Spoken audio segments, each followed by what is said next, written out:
juga dari netizen ya kepada Pak Dewan.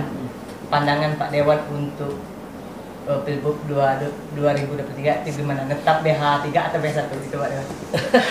Itu agak itu dia.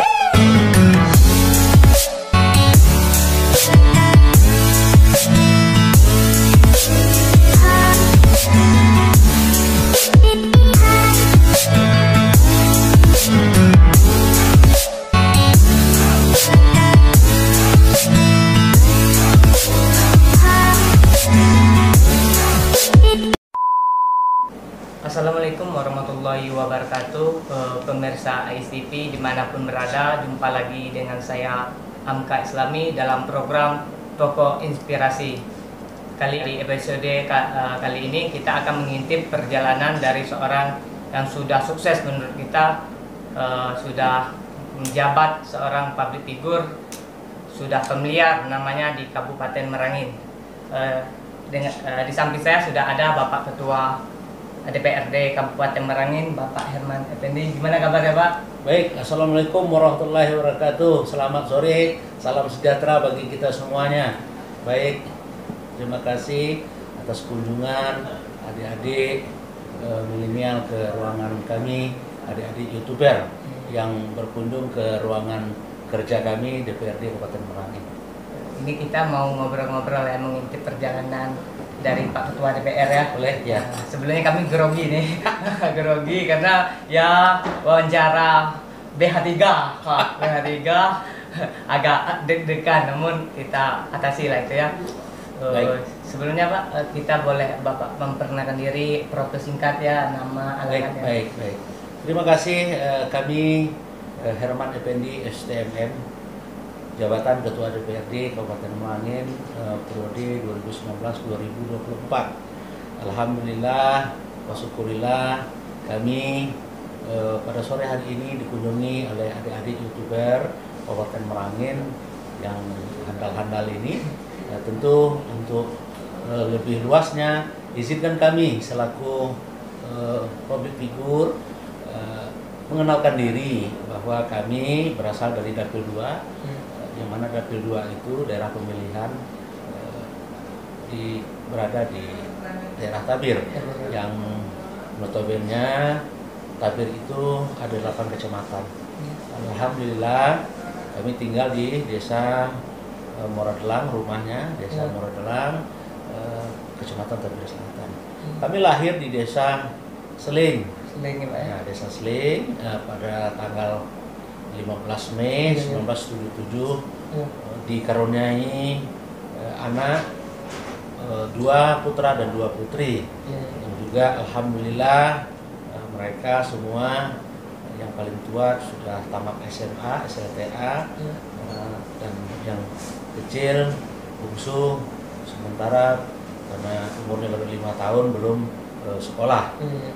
Itu profil singkat kita supaya pemirsa YouTuber mengetahui asal muasal kami berada di Kabupaten Merangin dan asalnya daerah pemilihannya tentunya.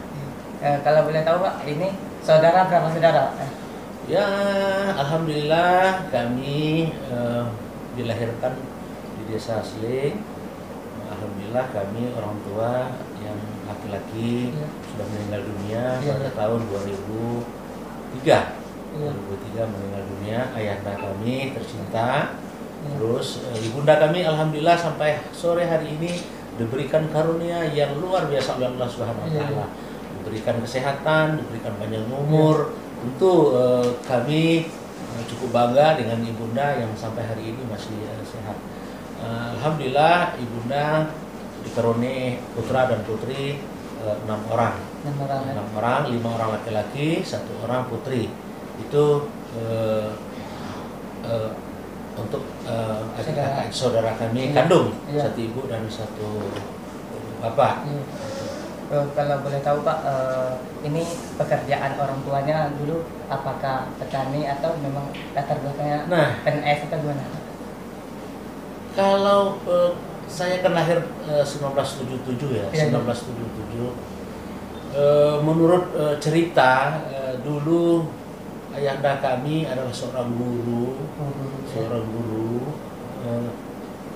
ayahanda menikah dengan ibunda itu ibunda statusnya anak murid. Oh, anak murid. Ya, karena kita juga belum lahir di atas Iya. dunia, Iya. karena cerita-cerita orang tua dan juga kami melihat sesosok ayah adalah pekerja keras. Jadi ketika mungkin seorang gaji guru di saat itu mungkin terlalu kecil dan menghidupi anak yang sudah empat orang di saat itu, mungkin beban ayah kami terlalu berat untuk menghidupi keluarga, sehingga ayahanda kami mengundurkan diri dari seorang guru dan PNS itu, mengundurkan secara baik-baik. Setelah mengundurkan diri secara baik-baik, ayahanda kami bergelut di bidang swasta, dan alhamdulillah ya swastanya semi juga, jadi swasta semi di bidang pertanian gitu ya. Kita sama ketahui ya, kalau Bapak Ketua RMPNI ya dulu latar belakang seorang TNI ya, Tentara Nasional Angkatan Darat. Ini kalau boleh kita tahu alasan Pak Ketua mengundurkan diri lah hingga terjun ke dunia politik itu apa Pak Ketua? Ini luar biasa, pertanyaan adik-adikku yang luar biasa. Sebenarnya ini cerita singkat kita perjalanan bagaimana ketika itu perjalanan kami pergi untuk ke Kota Jambi dalam rangka mengikuti seleksi prajurit PK Secata gelombang 2 TNI AD tahun 1997. Kami berangkat dari desa kami, Desa Sling, menuju Kota Jambi ya dengan niat ingin mengikuti seleksi calon Tamtama PK gelombang kedua TNI AD. Dan alhamdulillah kami diberikan harapan yang luar biasa, diberikan kesempatan yang luar biasa oleh Allah Subhanahu wa taala berkat daripada sebuah dukungan penuh dari seorang ayah dan ibu di saat itu. Kami meninggalkan kampung halaman untuk menuju Kota Jambi dengan penuh semangat dan percaya diri. Tentu kami mampu melewati beberapa item tes yang diadakan oleh Ajen Rem Korem Garuda Putih 042 Jambi. Alhamdulillah kami dinyatakan lulus waktu itu. Tentu kami melaksanakan pendidikan yang mana pendidikan yang kami ikuti di Kabupaten Lahak, yaitu tempat pendidikan Secata PK TNI AD di Kota Lahak. Alhamdulillah kami mampu juga menyelesaikan pendidikan dasar di Secata PK Kabupaten Lahak. Terus kami juga melanjutkan perjalanan pendidikan kembali dengan kecabangan sesuai dengan kecabangan yang kami dapat. Alhamdulillah kami mendapatkan kecabangan seni. Jadi Korps Seni ini adalah pertama kalinya kami berdinas di Ibu Kota Jakarta, yang mana kami dapat dinas di Batalion Seni Konstruksi 11. Dan sekarang saya monitor bahwa batalion kami dulu yang tadinya Seni Konstruksi tidak berapa lama ini sudah dirubah menjadi Yonzipur 11 dan kembali ke jajaran Kodam Jaya. Nah tentu dengan pengalaman-pengalaman itu kami sebagai putra daerah Merangin kepingin rasanya ingin cepat kembali ke kabupaten yang kita cintai ini. Dan alhamdulillah waktu itu tahun 2000 kami diberikan kesempatan kembali oleh satuan untuk diizinkan pindah ke Kodam 2 Sriwijaya. Dan alhamdulillah kami pindah ke Kodam 2 Sriwijaya dengan sebuah semangat dan percaya diri. Kami berdinas di Kodam 2 sampai 2024 saya kembali ke Kabupaten Merangin dalam rangka waktu itu ayahanda kami meninggal dunia, dan kami mendapat berita bahwa ayahanda kami tercinta meninggal dunia pada tahun 2023. Tentulah dengan keinginan yang kuat ingin kembali ke daerah dan tanah kelahiran Kabupaten Merangin yang kita cintai ini, bumi undang tali emang teliti ini, tentulah kita berharap ingin maju. Alhamdulillah saya menginjak Kodim 0420 Sarko, yang mana Kodim Sarko ini berada di Kota Bangko, tanah kelahiran kita. saya masuk 2004. Nah, jika memang perjalanan ini mungkin inilah harapan kami beserta keluarga, kami menjalani tugas dan fungsi kami sebagai prajurit yang ada di Kodim 0420 Sarko. Dan alhamdulillah perjalanan demi perjalanan kami juga menyempatkan diri berdinas sambil berusaha. Nah, dengan usaha yang ada ini timbul rasa ingin ikut serta di dalam membangun Kabupaten Merangin di luar daripada seorang prajurit. Nah, itu. Penjelasannya. Jadi ketika Bapak memutuskan pensiun dini dari satuan TNI itu tentu minta izin keluarga Pak ya? Oh iya? Minta izin keluarga. Ya. Jadi reaksi istri atau pihak keluarga gimana? Nyatakan mengundur diri terjun ke dunia politik itu gimana Pak? Baik, kita memang untuk melepaskan pekerjaan yang diberikan oleh negara terhadap kita tentulah menjadi pemikiran yang sangat berat. Ya. Bagaimana ketika kita harus meninggalkan satuan yang sudah membesarkan kita, satuan yang sudah memberikan ilmu yang luar biasa, satuan yang sudah memberikan kepercayaan penuh buat kita. Saya bisa seperti ini karena TNI AD. Tentu ketika kami mengajukan permohonan pensiun dini dari TNI AD, tentu kami juga berpikir dan konsultasi dengan seorang ibu yang masih hidup, seorang istri dan anak-anak yang mana di harapan kami punya niat untuk mulai terinspirasi ingin terjun ke dunia politik itu pada tahun 2015 mulai terpikir, karena juga kami juga melaksanakan kuliah di saat itu 2009 kami melaksanakan kuliah mengambil sarjana S1 terus melanjutkan lagi S2 dan alhamdulillah dapat menyelesaikan itu. Tapi kami berpikir saya tidak mau berkhianat dengan jajaran satuan TNI karena saya cinta TNI, saya bangga dengan TNI, tentu saya ingin menjaga nama baik TNI. Saya tidak mau merusak TNI dengan alasan egonya saya ingin ikut belajar berpolitik, terus saya mencoreng nama TNI, saya tidak mau. Nah, tentulah kajian-kajian ini saya selaku prajurit tentu juga meminta restu kepada orang tua. Nah, memang kendala yang kami hadapi di saat itu, orang tua kami, bunda kami sempat tidak mengizinkan kami pensiun. Karena apa? Karena ibunda mengatakan kurang apa lagi nikmat yang diberikan oleh Allah. Mulai dari pekerjaan kamu sudah jadi tentara, mulai dari rezeki Allah sudah memberikan yang luar biasa. Tapi kami sedikit memberikan pemahaman dengan ibunda bahwa ibunda, rezeki itu sudah Allah yang mengaturnya. Intinya hari ini saya selaku anak memohon izin kepada ibunda, berikan izin saya harus pensiun. Ketika ibunda ikhlas memberikan izin ini kepada saya, insya Allah Allah akan memberikan apa yang akan saya cita-citakan.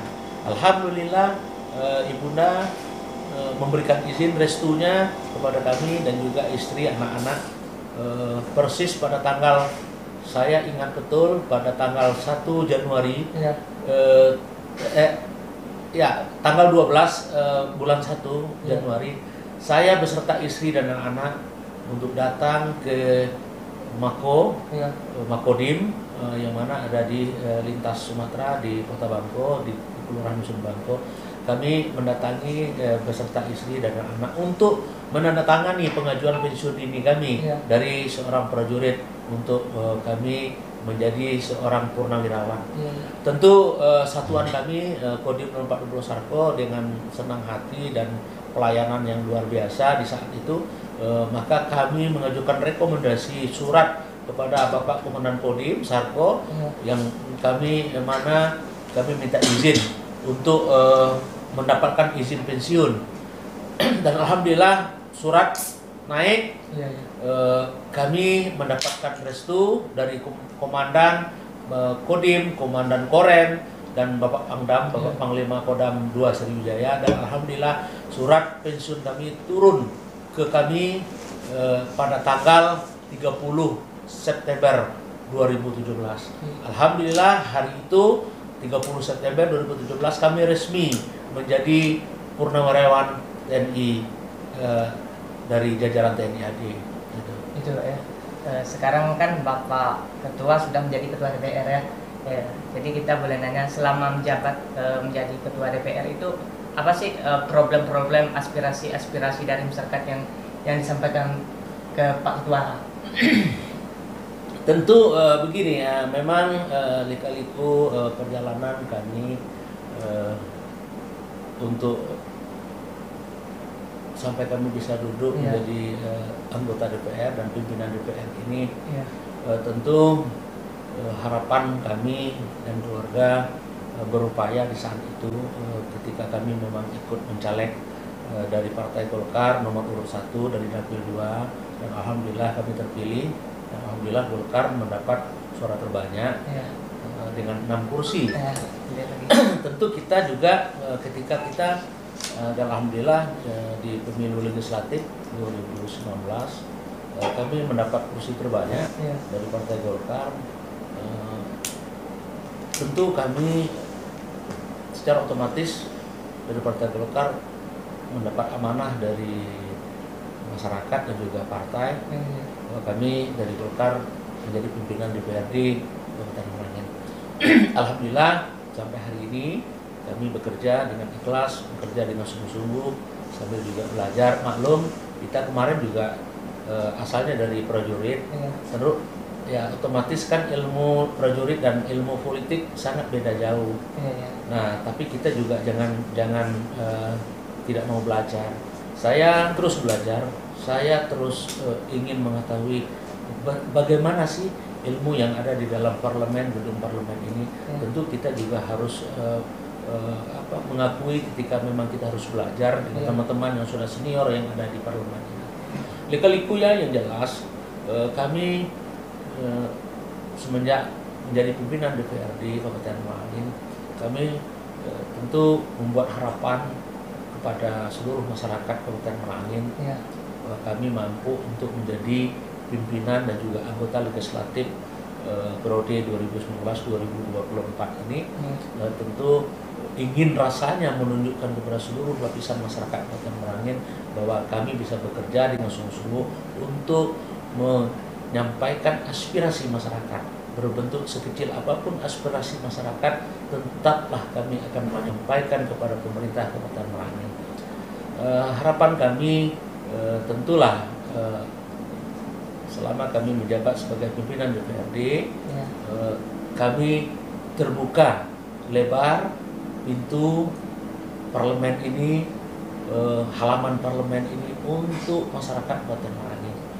Kami tidak memilih, kami tidak memisah, kami juga tidak akan pernah ada rasanya membeda-bedakan. Semua jika memang masyarakat Kabupaten Merangin dari suku manapun, dari agama manapun, kami akan layani sebagai tupoksi kami selaku Dewan DPRD Kabupaten Merangin bidang pengawasan, budgeting, dan juga kami bagaimana ikut serta dalam pembangunan Kabupaten Merangin ke depan di dalam kewilayahan kami selaku badan anggaran. Banyak kami sudah jalani dengan pemerintah Kabupaten Merangin, sudah masuk 2 tahun. Satu kali semenjak kami menjabat, 1 kali sudah pernah kami membahas anggaran APBD murni, 2 kali sudah pernah membahas anggaran tambahan, dan ini tahun ini 1 kali lagi. Artinya sudah 2 kali kami melaksanakan pembahasan anggaran APBD murni. APBD murni dalam rangka untuk pembangunan Kabupaten Merangin. Tentunya harapan kami untuk lebih baik lagi dan bersinergi lagi dengan pemerintah Kabupaten Merangin. Itu. Ini Pak Dewan, kita mau nanya Kak. Ini kan Pak Ketua sekali nyalon langsung bisa menjabat ketua. Ini banyak saya lihat banyak yang gagal kan. Nah, jadi kita mau nanya kunci kesuksesan hingga sekali nyalon langsung bisa duduk itu gimana? Tipnya? Ya, sebenarnya tipnya gampang. Ya. Tipnya itu kita kembalikan kepada Allah Subhanahu Wa Taala. Ya. Kita sebagai pelaku, sebagai orang yang bersama-sama hidup di masyarakat, harapan kita sama sih sebenarnya. Semua harapan sama. yang mana teman-teman juga ikut di dalam kontestan kemarin di pileg, semuanya ingin duduk. Kami juga sama sepertinya. Apa yang kami lakukan, yaitu tadi yang saya sampaikan kepada adik YouTuber tadi, bahwa apa yang kita lakukan itu harus ikhlas. Keikhlasan itulah yang kita berbuat.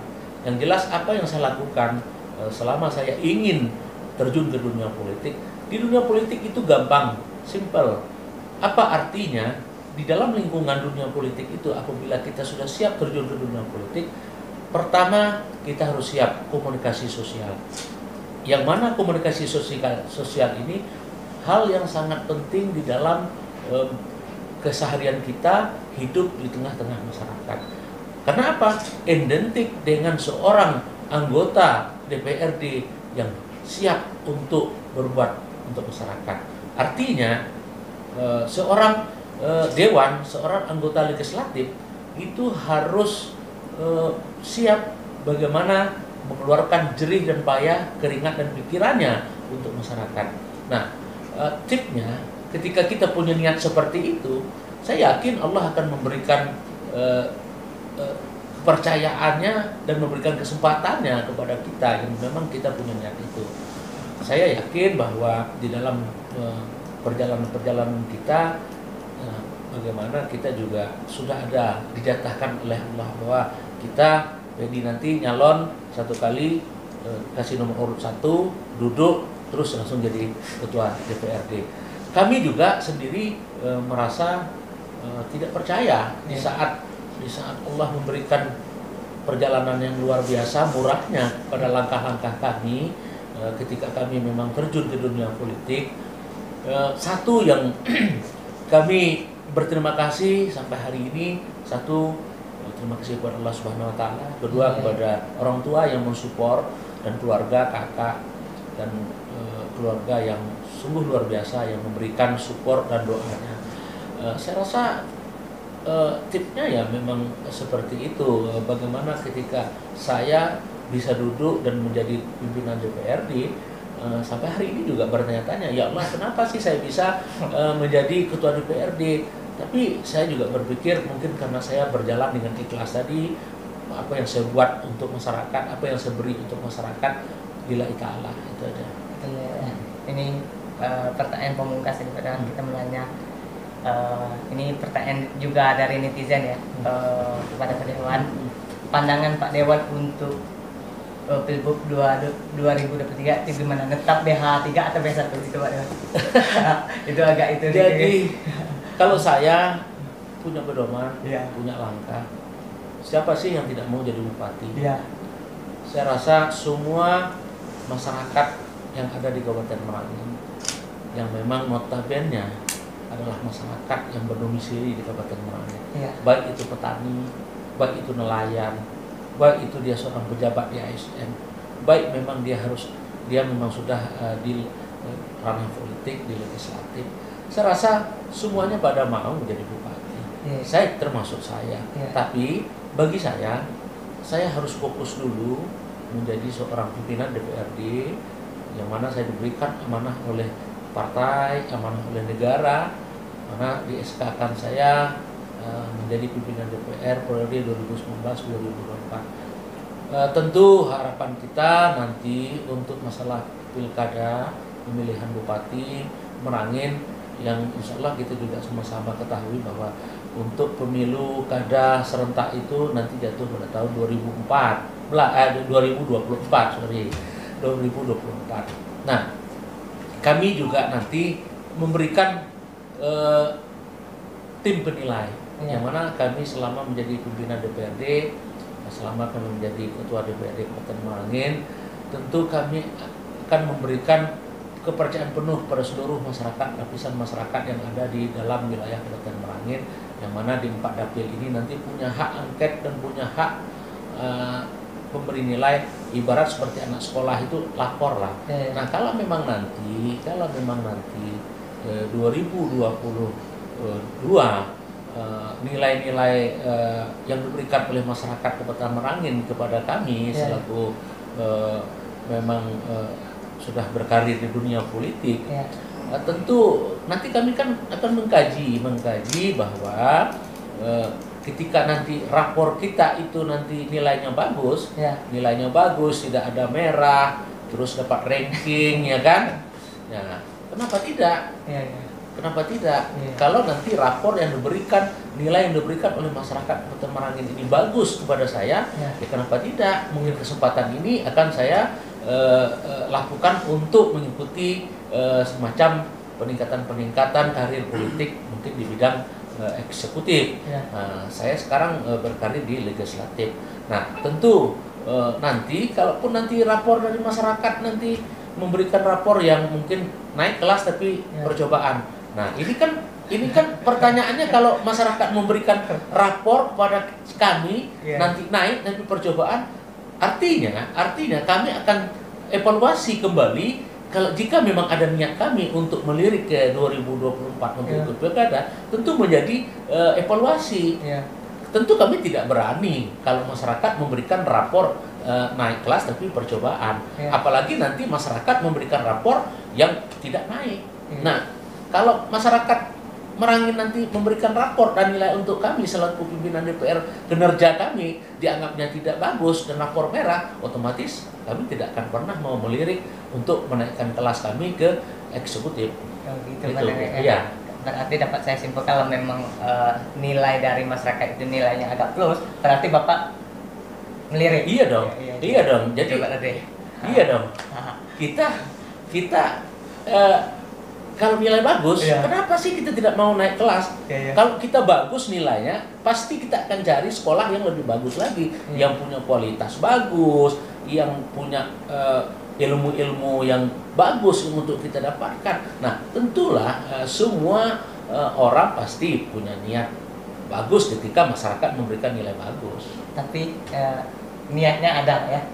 Kalau niat itu kan pastilah, siapa yang kan sudah saya bilang Iya. tadi, siapa yang tidak mau menjadi Bupati Merangin? Iya. Pasti mau. Mulai dari tukang ojek, mulai dari penjual di pasar, kaki lima, petani, nelayan, terus ASN yang terus juga apalagi seperti kami yang memang sudah ditempa ke jalur politik. Iya, iya. Saya rasa teman-teman juga pasti banyak semua yang mau ikut nanti jika Iya. memang masyarakat memberikan nilai yang bagus. Sama lah, saya Iya. juga kalau nilainya bagus nanti masyarakat, Pak Pendi kami kasih nilai bagus, ranking mungkin tidak ranking 1 lah, mungkin ranking 3, Iya. jadilah.